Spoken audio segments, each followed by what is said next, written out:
Here's another important video from the Personal Defense Network.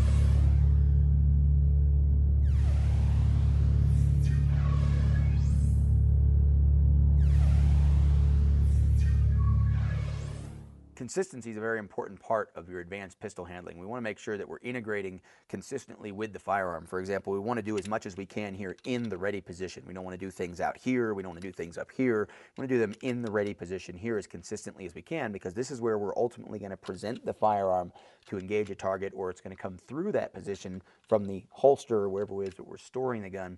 We want to be here in that high compressed ready position. So we want to make sure we can do all of our weapons handling skills here. One of the most fundamental weapons handling things that we're going to do is to get the gun into battery, insert a loaded magazine, clear a malfunction, whatever it is, and then get the firearm out of this condition and into battery so that we can actually fire rounds. Well, traditionally, a lot of firearms have slide releases. And as you can see, this Glock has a slide release, which is an aftermarket addition to this design. The original design of the Glock has a slide lock lever. And so we see slide releases, slide lock levers, or in the case of something like this Walther PPK, which has neither a slide release or a slide lock lever. There is no mechanical mechanism to get the slide to go into battery other than to insert a loaded magazine, which of course this one is not, insert a loaded magazine and then rack the slide manually. And then of course we decock, go off safe, and we'd be ready to use this firearm for defense. So what's important to remember is that because firearms are going to be inconsistent, we need to have one way to interact with them.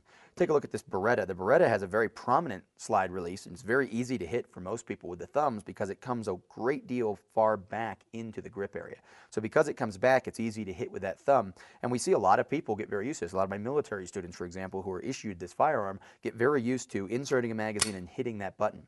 Some of them even get used to inserting a magazine and hitting it with their offhand, which is really a bad habit because we don't know that we're going to have this available to us. We might be doing one-handed reloads, for example, where the firearm's in the holster when we insert a magazine and we come out. We need to be able to hit that with our one hand. We need to be able to decock, of course, with our good firing hand, because this hand may be busy after we've shot, controlling someone or dealing with a situation. We need to make sure we're using one hand to manipulate the firearm. So that's one important part of consistency, is that we should use one hand to manipulate the firearm whenever possible.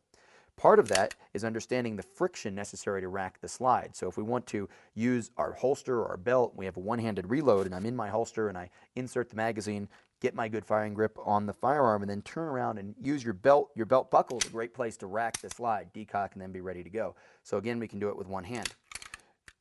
The important point being as consistent as we can, using one hand that we know we'll have on the gun. If we're going to shoot the gun strong-handed, we know that that hand is going to be on the gun. Using that hand to manipulate the firearm as much as we can, and being consistent so that if we always insert that magazine and rack overhand, we know that it's going to work with any firearm. It's going to work even with this 1911, for example.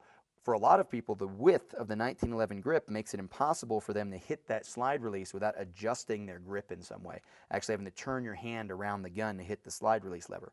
Again, why bother? If we have two hands, we've done our normal reload, reach up, rack the slide, safety on, or engage the target at that point. So by using this as simply a slide lock lever and not a slide release, what we do is we encourage consistency to insert, overhand rack, and then either safety, decock, or engage our threat. We want to try to do that whenever we can. So throughout this video, you won't be seeing the slide lock lever or the slide release being used. You'll see overhand manipulation, which is consistent with our ready position, because we can do it in here close. It's consistent with malfunction clearing, consistent with everything we want to do to get this firearm back into battery. And of course, we don't want to slingshot. We don't want to extend the gun away from our body, which we have to. We can't slingshot in here very reliably. People come out here and they think it's very easy or very fast. Well, there's a difference between fast and easy and efficient. Efficient is to be up here and consistent and to go overhand. The last concern I want to address, we'll go back to the Beretta. A lot of people are worried about turning on a slide-mounted safety or decocker when they go overhand. Well, the trick to that is to keep in contact with the gun. We're going to insert that magazine in, rotate the hand up, come up under that wing, under that little ear that's sitting there, and that's going to get us into a position where we can decock or we can engage the target in single action mode. So staying close to the gun is also more efficient, keeps us in constant contact. We're not going to hit, come off, and then push down on the top of the gun, which can result in that safety being on, which obviously would be a very dangerous situation. So we want to be consistent and careful in our training so that we are ultimately being as efficiently as we can when it comes to our advanced pistol handling.